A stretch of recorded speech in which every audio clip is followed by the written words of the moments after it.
Are you down for this? If you're in the mood, we can take it to the moon. Just like a movie scene, table for two. Baik, kita masuk ke materi pertama, yaitu apa itu penganggaran. Jadi, penganggaran adalah proses perencanaan dan pengalokasian sumber daya keuangan untuk mencapai tujuan dan sasaran suatu organisasi ataupun perusahaan. Nah, secara sederhananya, penganggaran merupakan kegiatan yang melibatkan penentuan bagaimana dana atau sumber daya yang dimiliki akan digunakan untuk mendukung aktivitas dan pencapaian tujuan perusahaan dalam jangka waktu tertentu. Nah, penganggaran ini sangat penting bagi organisasi ataupun perusahaan, baik itu perusahaan besar, kecil, ataupun lembaga pemerintahan, dan juga organisasi non-profit. Tanpa anggaran yang baik, organisasi atau perusahaan mungkin akan kesulitan dalam mengelola sumber daya mereka dengan efisien yang dapat mengarah pada pemborosan, ketidakefisienan, dan kegagalan dalam pencapaian tujuan yang telah ditetapkan sebelumnya. Nah, selanjutnya yaitu ramalan penjualan atau disebut juga dengan sales forecasting, yang merupakan proses yang digunakan untuk memperkirakan jumlah produk atau jasa yang kemungkinan besar akan terjual dalam periode tertentu di masa depan. Nah, proses ini merupakan bagian penting dalam perencanaan bisnis, dikarenakan memberikan gambaran yang mengenai bagaimana permintaan pasar yang akan berkembang. Dengan ramalan penjualan, perusahaan dapat merencanakan berbagai aspek operasional mereka, seperti produksi, pemasaran, pengadaan bahan baku, dan sumber daya lainnya. Nah, selanjutnya yaitu proses penyusunan ramalan penjualan. Nah, pertama, menyusun data historis penjualan. Langkah pertama dalam penyusunan ramalan penjualan adalah pengumpulan data penjualan yang sudah ada sebelumnya. Nah, data historis ini memberikan gambaran tentang bagaimana penjualan perusahaan di masa lalu yang akan menjadi dasar untuk memprediksi penjualan di masa yang akan datang. Data ini dapat mencakup jumlah produk terjual per bulan, per triwulan, ataupun per tahun. Nah, selanjutnya yaitu menganalisis faktor internal dan eksternal. Nah, faktor internal itu mencakup kebijakan perusahaan, kapasitas produksi, dan strategi pemasaran. Kemudian faktor eksternal itu mencakup tren pasar, perubahan ekonomi, kompetisi, ataupun musim. Nah, semua faktor ini bisa mempengaruhi permintaan produk di masa depan dan harus diperhitungkan dalam ramalan penjualan itu sendiri. Kemudian ketiga yaitu menentukan metode ramalan. Jadi metodenya itu dibagi menjadi dua, yaitu metode kuantitatif dan metode kualitatif. Dan metode kualitatif ini digunakan ketika data historis tidak memadai atau ketika ramalan didasarkan pada pendapat atau intuisi ahli. Metode ini lebih bersifat subjektif seperti survei pasar atau wawancara dengan pelanggan. Nah, kemudian metode kuantitatif itu menggunakan data historis untuk menghitung dan memprediksi penjualan di masa depan secara lebih objektif dan berbasis angka seperti metode regresi, data bergerak, atau metode peramalan statistik lainnya. Kemudian keempat yaitu melakukan perhitungan atau prediksi. Nah, setelah memilih metode yang sesuai, perusahaan melakukan perhitungan untuk memprediksi angka penjualan yang diharapkan di masa depan. Ini biasanya melibatkan perhitungan tren penjualan, analisis siklus musiman, atau faktor-faktor lainnya yang relevan. Kemudian kelima yaitu evaluasi dan validasi hasil ramalan. Nah, setelah ramalan penjualan dilakukan, langkah berikutnya adalah mengevaluasi hasil tersebut. Evaluasi ini bertujuan untuk memeriksa apakah hasil ramalan realistis dan dapat diterima, serta apakah hasil ramalan sesuai dengan kenyataan pasar yang ada. Jika hasil ramalan tidak valid atau jauh dari kenyataan, perusahaan harus menyesuaikan metode atau faktor yang digunakan. Nah, setelah ramalan selesai dievaluasi dan divalidasi, langkah terakhir adalah menyusun laporan ramalan. Nah, Laporan ini berfungsi untuk menyampaikan hasil ramalan penjualan kepada pihak-pihak terkait dalam perusahaan, seperti manajer keuangan, pemasaran, dan produksi untuk dijadikan dasar dalam perencanaan dan pengambilan keputusan. Nah, laporan ini juga membantu perusahaan dalam mengalokasikan sumber daya secara lebih efisien dan mengoptimalkan operasional. Jadi selanjutnya yaitu anggaran penjualan. Jadi anggaran penjualan adalah rencana yang disusun untuk memperkirakan jumlah penjualan yang diharapkan akan tercapai dalam periode tertentu, biasanya dalam setahun atau per triwulan. Anggaran ini berfungsi sebagai dasar dalam perencanaan keuangan dan operasional perusahaan untuk memastikan bahwa produksi, pembelian bahan baku, dan sumber daya lainnya dapat disesuaikan dengan volume penjualan yang diperkirakan. Anggaran penjualan sangat penting karena dapat membantu perusahaan dalam mengoptimalkan strategi pemasaran dan meminimalkan risiko kerugian atau kekurangan persediaan. Nah, adapun proses penyusunan anggaran penjualan pertama yaitu analisis data historis. Nah, analisis data historis adalah informasi penjualan di masa lalu yang digunakan untuk memproyeksikan penjualan di masa depan. Biasanya data ini mencakup angka penjualan bulanan, triwulan, ataupun tahunan yang menunjukkan tren atau pola yang telah terjadi. Kemudian kedua yaitu pertimbangan faktor eksternal. Selain data historis tadi, teman-teman, perusahaan juga perlu mempertimbangkan faktor eksternal yang dapat mempengaruhi penjualan. Faktor eksternal ini bisa mencakup perubahan dalam perekonomian, peraturan pemerintah, kebijakan persaingan, serta tren pasar. Nah, menentukan metode proyeksi. Jadi ada 3 metode yang dapat digunakan, yaitu pertama metode rata-rata, kedua metode presentase terhadap penjualan, ketiga metode tren.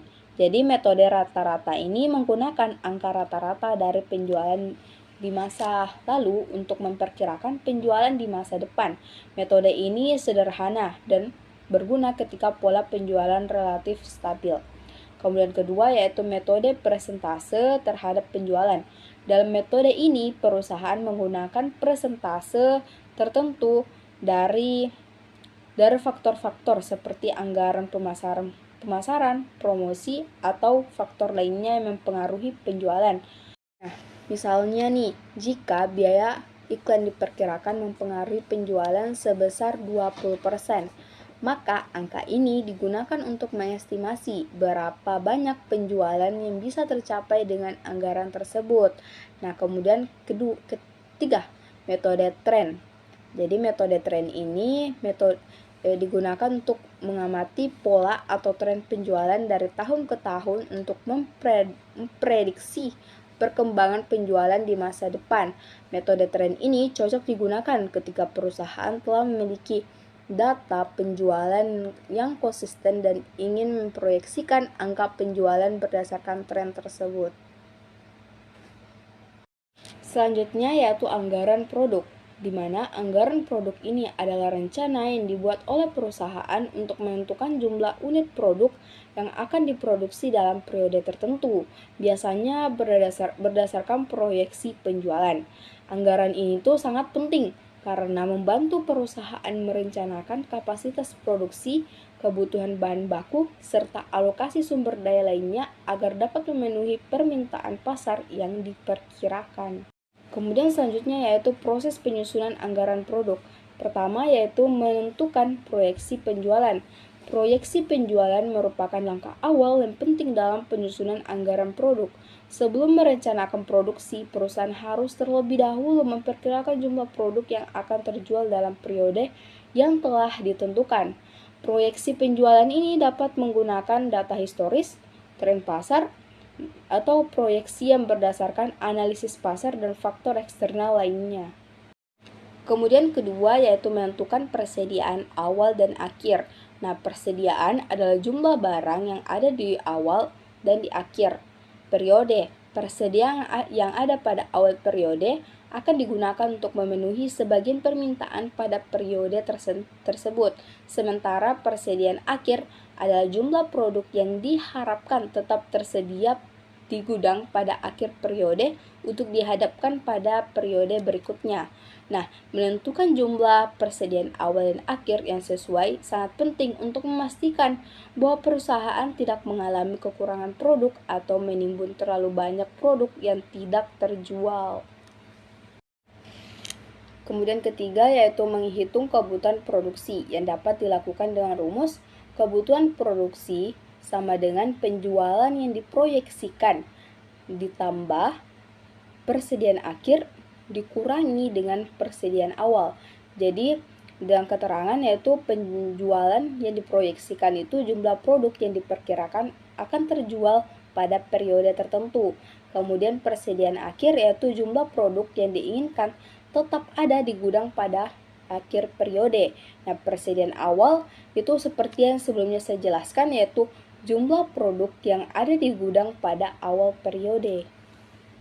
Selanjutnya yaitu anggaran bahan baku. Jadi anggaran bahan baku ini adalah rencana yang dibuat oleh perusahaan untuk menentukan jumlah bahan baku yang dibutuhkan untuk mendukung proses produksi selama periode tertentu. Anggaran ini sangat penting karena membantu perusahaan dalam merencanakan dan mengendalikan persediaan bahan baku, serta memastikan produksi berjalan dengan lancar tanpa kekurangan atau kelebihan bahan baku. Anggaran bahan baku ini juga dapat mempengaruhi keputusan pembelian bahan baku dan alokasi biaya untuk kebutuhan operasional. Selanjutnya yaitu proses penyusunan anggaran bahan baku. Pertama, yaitu menentukan jumlah unit yang akan diproduksi. Jumlah unit yang diproduksi akan langsung mempengaruhi berapa banyak bahan baku yang diperlukan. Untuk itu, perusahaan harus memiliki proyeksi yang akurat terkait dengan jumlah produk yang diharapkan akan terjual dan diproduksi. Proyeksi ini biasanya didasarkan pada data penjualan sebelumnya, tren pasar, dan permintaan yang diestimasi. Nah, setelah mengetahui jumlah unit yang diproduksi, selanjutnya yaitu menghitung total kebutuhan bahan baku. Nah, yang diperlukan untuk memproduksi jumlah unit tersebut. Nah, total kebutuhan bahan baku ini dihitung berdasarkan takaran atau jumlah bahan baku yang dibutuhkan untuk memproduksi satu unit produk. Nah, misalnya nih, untuk membuat satu unit produk membutuhkan sejumlah bahan baku tertentu, maka sejumlah unit yang akan diproduksi, bahan baku yang dibutuhkan akan dikalikan dengan jumlah unit yang diproduksi. Nanti akan saya jelaskan ke poin keempat. Kemudian ketiga yaitu menentukan persediaan awal dan akhir bahan baku. Nah, dalam anggaran bahan baku, perusahaan juga perlu memperhitungkan jumlah persediaan bahan baku yang ada di awal dan akhir periode.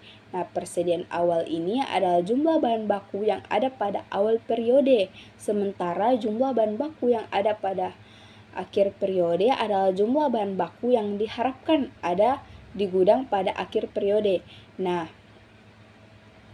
perusahaan harus memastikan bahwa persediaan awal cukup untuk memenuhi produksi dan bahwa persediaan akhir cukup untuk memenuhi kebutuhan di periode berikutnya. Nah, yang keempat yaitu menghitung jumlah pembelian bahan baku dan total biayanya. Nah, setelah menghitung kebutuhan bahan baku dan mempertimbangkan persediaan awal dan akhirnya, langkah berikutnya adalah menghitung jumlah pembelian bahan baku yang diperlukan, yang dapat dilakukan dengan pembelian bahan baku sama dengan kebutuhan bahan baku dan ditambah dengan persediaan akhir, kemudian dikurangi dengan persediaan awal. Nah, selain itu, perusahaan juga harus mempertimbangkan biaya bahan baku per unit untuk menghitung total biaya pembelian bahan baku. Total biaya pembelian bahan baku dihitung dengan mengalihkan jumlah bahan baku yang perlu dibeli dengan harga per unit bahan baku dengan rumus total biaya bahan baku sama dengan pembelian bahan baku dikalikan dengan harga per unit. Selanjutnya yaitu anggaran biaya dan beban. Anggaran biaya dan beban adalah perencanaan atau estimasi yang dilakukan untuk mengalokasikan sumber daya perusahaan, baik itu bahan baku, tenaga kerja, ataupun biaya operasional lainnya selama periode tertentu. Tujuan dari anggaran ini adalah untuk memastikan bahwa semua pengeluaran perusahaan dapat dikendalikan dan dialokasikan dengan bijak sehingga tercapai efisiensi dalam pengelolaan sumber daya yang tersedia. Kemudian, proses penyusunan anggaran biaya dan beban. Nah, langkah pertama adalah mengidentifikasi semua jenis biaya dan beban yang timbul selama periode perencanaan. Biaya dan beban ini bisa dikelompokkan dalam beberapa kategori. Pertama, yaitu biaya tetap. Nah, biaya yang tidak tergantung pada jumlah produksi ataupun penjualan, seperti biaya sewa, gaji tetap, dan asuransi. Kemudian kedua, yaitu biaya variabel. Nah, biaya yang berubah seiring dengan perubahan jumlah produksi atau penjualan, seperti bahan baku, upah lembur, dan biaya transportasi. Kemudian ketiga, yaitu biaya operasional. Nah, beban yang terkait langsung dengan operasional perusahaan seperti biaya perusahaan, administrasi, dan biaya utilitas. Selanjutnya, setelah mengetahui jenis biaya dan beban, langkah berikutnya adalah menentukan estimasi pengeluaran berdasarkan proyeksi kegiatan. Estimasi ini biasanya didasarkan pada proyeksi kegiatan operasional yang akan dilakukan selama periode tertentu. Misalnya nih, jika perusahaan merencanakan peningkatan kapasitas produksi, maka estimasi biaya bahan baku dan tenaga kerja akan lebih tinggi. Proyeksi ini dapat menggunakan data historis, tren pasar, atau perencanaan bisnis perusahaan. Kemudian, setelah estimasi pengeluaran diketahui, perusahaan kemudian menyusun rencana pengeluaran untuk periode tertentu, biasanya berdasarkan per bulan, kuartal, atau tahunan. Nah, rencana pengeluaran ini harus mencakup semua jenis biaya yang diidentifikasikan dan diperkirakan, serta memprioritaskan pengeluaran berdasarkan urgensi dan kepentingannya. Nah, rencana pengeluaran ini juga berfungsi sebagai pedoman untuk mengendalikan anggaran dan memastikan bahwa pengeluaran tetap sesuai dengan rencana yang telah disusun.